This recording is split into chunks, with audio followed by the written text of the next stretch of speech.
حکیم رانا ثناءاللہ نے کہا ہے کہ چند لوگ سڑکیں بند کر جس طرح کی صورتحال بن رہی ہے اس میں حکومت گورنر راج کی طرف جا سکتی ہے۔ اچھا، آج بھی علاقے نواز شریف کو باقاعدہ طور پہ نواز دیا گیا ہے۔ وزارت خارجہ کی حتمی منظوری کے بعد حکومت نے نواز شریف کو آئندہ 5 سال کے لیے سفارتی پاسپورٹ جاری کر دی۔ ان کی جو اپنی فیملی ہے وہ ابھی پوسٹ مارٹم رپورٹ حاصل کرنے میں کامیاب نہیں ہوئی، تو ان صاحب کو یہ کہاں سے ملی اس کا بھی کھوج لگانا چاہیے۔ وزیر اعظم سے ٹیک آف کرتے ہیں، ٹویٹ کرتے ہیں کہ وہ پاکستان آ رہے ہیں اور یک لخت ان کا جہاز مڑ جاتا ہے اور وہ لندن پہنچ جاتے ہیں۔ نہیں، کھانا نہیں کھایا، یہ کچھ وہاں پک رہا ہے۔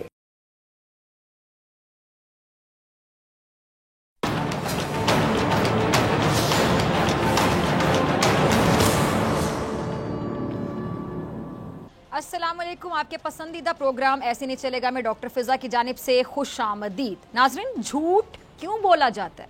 تاکہ سچ کو چھپایا جا سکے۔ جھوٹ کیوں بولا جاتا ہے؟ کیونکہ سچ کڑوا ہوتا ہے۔ جھوٹ کیوں بولا جاتا ہے؟ کیونکہ کمزور، بزدل، جھوٹے اور منافق لوگ اس کا سہارا لے کر خود کو زندہ رکھ سکیں۔ جھوٹ کیوں بولا جاتا ہے؟ تاکہ لوگوں کا دھیان ڈائیورٹ کیا جا سکے۔ جھوٹ کیوں بولا جاتا ہے؟ کیونکہ بزدل، کمزور اور منافق لوگ سچ کا سامنا کرنے کا حوصلہ نہیں رکھتے ہیں۔ جھوٹ کیوں بولا جاتا ہے؟ تاکہ دوسروں کی آنکھوں میں دھول جھونکی جا سکے۔ جھوٹ کیوں بولا جاتا ہے؟ تاکہ حقیقت کو اپنی جھوٹی سوچ کے مطابق ڈھالا جا سکے، اور یہی جھوٹ اس وقت سچ لگنے لگتا ہے جب جھوٹے کے ساتھ دیگر لوگ بھی اس کا ساتھ دینا شروع کر دیں، اس جھوٹ کی گواہی دیں، اس جھوٹے شخص اور اس کے جھوٹے بیانیے کو جھوٹے مفروضوں اور جھوٹی دلیلوں کے ساتھ پیش کریں۔ مگر سچ یہ ہے کہ آپ کتنا ہی جھوٹ بول لیں، چند لوگوں کو مختصر وقت کے لیے تو بیوقوف بنا لیں گے، لیکن سب لوگوں کو ہمیشہ کے لیے بیوقوف نہیں بنا سکتے، کیونکہ جھوٹ کی زندگی صرف اتنی ہی ہوتی ہے کہ جب تک سچ سامنے نہیں آ جاتا، اور جب سچ سامنے آتا ہے تو کسی کو قائل کرنے کی ضرورت پیش نہیں آتی ہے۔ حق اور سچ کی ایک بہت بڑی خوبی پتہ کیا ہوتی ہے؟ کہ لوگ خود اس کی طرف قائل ہو جاتے ہیں، اور کچھ ایسا ہی ہوا بول نیوز کے شہید اینکر پرسن ارشد شریف کے ساتھ۔ بول نیوز کے سینئر اینکر پرسن ارشد شریف کے قتل کے فوری بعد امپورٹڈ حکومت، کینیا کی پولیس اور چند میڈیا چینلز نے یہ کہنا شروع کر دیا کہ ارشد شریف کو شناخت میں غلطی کی بنیاد پر شہید کیا گیا، اور شناخت میں غلطی کے پس پردہ ایک پوری جھوٹی کہانی بھی بنا لی گئی جو چند دن میں سامنے آ گئی۔ اچھا، گزشتہ روز ارشد شریف کیس میں ایک نیا موڑ آ گیا۔ اتنی لمبی اور اچانک سے، جو خاموشی کہہ لیں، اور اچانک سے ایک حکومت کا حمایت یافتہ صحافی ایک ایسا تہلکہ خیز انکشاف کرتا ہے جس سے پوری قوم کا دھیان اس طرف چلا جاتا ہے۔ بول نیوز اپنے سینئر اینکر پرسن ارشد شریف کی شہادت کی صاف اور شفاف تحقیقات کا پرزور حامی ہے اور یو این سے اس قتل کی انکوائری کے مطالبے کی حمایت کرتا ہے، لیکن ایک سوال یہ بھی ہے کہ یہ پہلو اچانک سے اس دن کیسے سامنے آ گیا جب عمران خان اپنے لانگ مارچ پھر سے شروع کرنے جا رہے تھے؟ اس دن سامنے آ گیا پہلو جب عمران خان پر حملے کی ایف آئی آر ان کی مرضی کے مطابق نہیں کاٹی گئی۔ کیا عمران خان کی اس پوری جو کیمپین ہے، اس پوری کیمپین سے عوام کا دھیان ہٹانے کی کوشش کی جا رہی ہے؟ ارشد شریف کیس اور عمران خان کے مطالبات دونوں اپنی جگہ پر اہم ہیں اور دونوں کو اہمیت دینی چاہیے، لیکن بول نیوز کے سینئر اینکر پرسن اور پاکستان کے صف اول کے صحافی ارشد شریف کی شہادت اور اس کے نتیجے میں ہونے والی تحقیقات کا سیاسی استعمال نہیں ہونا چاہیے۔ اچھا، گزشتہ روز نجی نیوز چینل کے صحافی نے اپنے پروگرام میں یہ انکشافات کیے کہ قتل سے پہلے معروف صحافی ارشد شریف پر 3 گھنٹے تشدد کیا گیا، ناخن اتارے گئے، جبکہ تشدد سے ان کے ہاتھ کی انگلیاں اور پسلیاں بھی ٹوٹ گئیں، گاڑی سے اتار کر انتہائی قریب سے گولیاں ماری گئیں۔ قتل منصوبہ بندی سے ہوا، اور کینیا میں ارشد شریف کے قتل کے روز شوٹنگ رینج پر 10 امریکی انسٹرکٹرز اور ٹرینرز کی موجودگی کا بھی انکشاف ہوا ہے۔ 23 اکتوبر کی شب 8 بجے خرم کے ساتھ کار میں جاتے ہوئے ارشد شریف پر فائرنگ کی گئی، جبکہ جس دن ارشد شریف کو قتل کیا گیا اس دن خرم انہیں عام کی بجائے لمبے راستے سے لے کر گیا۔ خرم عام طور پر شوٹنگ رینج والی سڑک استعمال کیا کرتا تھا، لیکن اس رات اس نے عام راستے کی بجائے مگادی ہائی وے والا جو راستہ ہے دور ہونے کے باوجود استعمال کیا۔ تفتیش میں بھی ٹھیک سے تعاون نہیں کیا گیا۔ پاکستانی تفتیش کاروں نے رینج پر موجود افراد سے متعلق پوچھا، لیکن کینیا کے حکام نے معلومات نہیں دی۔ نجی چینل کے صحافی نے یہ انکشاف بھی کیا کہ جہاں ارشد شریف کیا گیا وہاں پر 10 امریکی انسٹرکٹرز اور ٹرینرز بھی موجود تھے۔ ارشد شریف نے 22 اور 23 اکتوبر کو امریکی انسٹرکٹرز اور دیگر کے ساتھ ڈنر بھی کیا تھا۔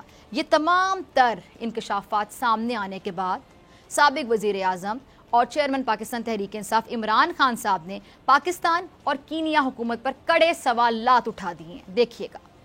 اچھا، اس کے علاوہ بول نیوز کے شہید اینکر پرسن ارشد شریف کے اہل خانہ کے ساتھ تعاون نہیں کیا جا رہا اور نہ ہی ان کے تحفظات دور کیے جا رہے ہیں۔ ماہر قانون بابر اعوان صاحب نے ارشد شریف صاحب کی گفتگو کرتے ہوئے شہباز شریف اور ان کی جو کابینہ ہے اس سے مستعفی ہونے کا مطالبہ کیا۔ کیا کہنا تھا ان کا، ذرا سنیے گا۔ بول نیوز اپنے سینئر اینکر پرسن ارشد شریف کی شہادت کی صاف اور شفاف تحقیقات کا پرزور حامی ہے اور UN سے اس قتل کی انکوائری کے مطالبے کی حمایت کرتا ہے۔ پروگرام میں آگے بڑھتے ہیں اور بات کرتے ہیں حقیقی آزادی لانگ مارچ کی، جو ایک بار پھر پہلے سے بھی زیادہ عوامی حمایت کے ساتھ شروع ہو چکا ہے۔ اب یہاں سوال یہ اٹھتا ہے کہ کیا پاکستان تحریک انصاف کے ووٹرز، سپورٹرز اور ملک کے عوام جو حقیقی آزادی چاہتے ہیں وہ خوف کا شکار ہیں یا پھر نہیں؟ کیونکہ بظاہر ایسا لگتا ہے کہ عمران خان پر قاتلانہ حملے کے ساتھ ساتھ PTI کے حامیوں کو بھی خوفزدہ کرنے کی کوشش کی گئی۔ تو اس ساری صورتحال میں اب PTI کی اسٹریٹجی، حکمت عملی کیا ہے؟ حقیقی آزادی لانگ مارچ کو کیری اور اسلام آباد کی جانب رواں دواں رکھنا ہے۔ حقیقی آزادی لانگ مارچ کی قیادت کون کر رہا ہے؟ کتنے قافلے کہاں سے مارچ میں شامل ہو رہے ہیں؟ ان سب سوالات کے جواب پاکستان تحریک انصاف کے سینئر رہنما فواد چودھری نے میڈیا سے گفتگو کرتے ہوئے دیے۔ ذرا سنیے گا چودھری صاحب۔ جناب، یہ نئی اسٹریٹجی ہے جس کے تحت پاکستان تحریک انصاف کے حقیقی آزادی لانگ مارچ کے قافلے پنڈی پہنچیں گے اور وہاں چیئرمین پاکستان تحریک انصاف عمران خان صاحب ان کا استقبال بھی کریں گے۔ اور خان صاحب نے حقیقی آزادی لانگ مارچ سے ویڈیو پیغام میں جو موجودہ سیاسی صورتحال ہے اور اپنے اوپر ہونے والا قاتلانہ حملہ اس کو ایک بار پھر سب کے سامنے رکھا اور یہ سازش بے نقاب کی کہ مذہبی کارڈ کا استعمال آخر کیوں کیا گیا۔ سنیے گا۔ نے اب حقیقی آزادی لانگ مارچ کے دوبارہ آغاز اور پہلے سے زیادہ شدید ہوتے مطالبات نے حکومت کو باقاعدہ بے چین کر دی ہے۔ امپورٹڈ حکومت، اتحادی ٹولہ حقیقی آزادی لانگ مارچ سے شدید خوف کا شکار ہے اور اس کا سب سے زیادہ خوف وفاقی وزیر داخلہ رانا ثناءاللہ کو ہے، جنہیں ان کے اتحادی اور سپورٹرز آج کل حکیم رانا ثناءاللہ کے خطاب سے نواز رہے ہیں اور شاید یہ سمجھتے ہیں کہ جی ان کے پاس حقیقی آزادی لانگ مارچ سے چھٹکارے کا علاج موجود ہے حکیم صاحب کے پاس۔ اور حکومتی اتحادیوں کے انہی حکیم رانا ثناءاللہ نے کہا ہے کہ چند لوگ سڑکیں بند کر رہے ہیں۔ جس طرح کی صورتحال بن رہی ہے اس میں حکومت گورنر راج کی طرف جا سکتی ہے۔ پولیس دونوں طرف سے بیریئر لگا کر احتجاج کرنے والوں کی حفاظت کر رہی ہے۔ پنجاب اور KPK میں گورنر راج لگانا چند ہفتوں کی بات ہے۔ اچھا، وفاقی وزیر داخلہ صاحب نے یہ بھی کہا کہ لانگ مارچ سے سعودی ولی عہد کا دورہ متاثر ہو سکتا ہے۔ عمران خان چاہتے ہیں کہ ملک ڈوب جائے۔ ایک انٹرویو میں انہوں نے کہا کہ حکومت پنجاب میں گورنر راج لگا سکتی ہے اور صدر کا گورنر راج لگانے میں کوئی کردار نہیں ہے۔ صدر کو وزیر اعظم کی سفارش پر عمل کرنا ہوگا۔ اگر گورنر راج لگانے کے لیے صدر نہیں راضی تو قائم مقام صدر بھی آ جائے گا۔ اچھا، رانا ثناءاللہ صاحب کی جانب سے گورنر راج لگانے کے بیان پر فیاض الحسن چوہان صاحب نے بھرپور ریاکشن دیا ہے اپنے مخصوص انداز میں۔ ذرا چلائیے گا چوہان صاحب کا کلپ۔ اچھا، وفاقی وزیر داخلہ رانا ثناءاللہ صاحب پنجاب اور KPK میں گورنر راج لگانے کی بات کر رہے ہیں اور فیاض الحسن چوہان صاحب اس کو سرے سے غیر قانونی اور ناقابل عمل قرار دے رہے ہیں۔ اچھا، انہی سیاسی بیانات کے ساتھ یہ بھی دیکھتے ہیں کہ عوام کیا چاہتے ہیں۔ تو دیکھیے ہمارا جو سیگمنٹ ہے بول عوام کے ساتھ۔ تو جناب، عوام کا پوائنٹ آف ویو آپ نے سن لیا ہمارے سیگمنٹ بول عوام بول میں۔ آپ سمجھ گئے ہوں گے کہ عوام کس کا ساتھ دے رہے ہیں، کیا عوام حقیقی آزادی چاہتے ہیں، جس کا سادہ سے جواب ہے کہ ہاں، عوام بالکل حقیقی آزادی چاہتے ہیں تاکہ آئندہ کوئی بھی عوامی مینڈیٹ پہ ڈاکہ نہ ڈالے، کوئی رجیم چینج آپریشن نہ ہو۔ اور سیاسی پنڈت بتاتے ہیں کہ جی نومبر کا جو مہینہ ہے ملکی سیاست میں انتہائی اہمیت کا حامل ہے۔ موجودہ سیاسی تعطل، پاک فوج کے نئے سربراہ کی تقرری اور آئندہ انتخابات کا جو روڈ میپ ہے، سب اس کا اہم حصہ ہے۔ حقیقی آزادی لانگ مارچ کے ذریعے حکومت پر دباؤ میں اضافہ ہو رہا ہے اور دوسری جانب یہ جو بیک ڈور رابطوں کے ذریعے سیاسی مفاہمت کی فضا یہ بھی سازگار بنائی جا رہی ہے اور امید کی جا رہی ہے کہ آئندہ دنوں میں جو سیاسی بے یقینی کی فضا ہے بڑی حد تک ختم ہو سکتی ہے اور یہ اسی وقت ممکن ہوگا جب کچھ دو کے اصول کے تحت معاملات افہام و تفہیم سے طے پائیں گے۔ اچھا، ممکنہ طور پر آئندہ سال کے وقت سے پہلے انتخابات کی جو تاریخ ہے اور اس سے پہلے جو نگراں حکومت کے سیٹ اپ پر کچھ دو کا جو فارمولا ہے وہی قابل عمل حل ہو سکتا ہے۔ یہ سب کسی کی ہار کسی کی جیت یقیناً نہیں کہلائے گی، لیکن اگر موجودہ حالات کو بڑے کینوس پہ دیکھا جائے تو یہ جو ساری صورتحال ہے یہ تحریک انصاف کے لیے کامیابی ثابت ہوگی۔ اچھا، اس کی سب سے بڑی وجہ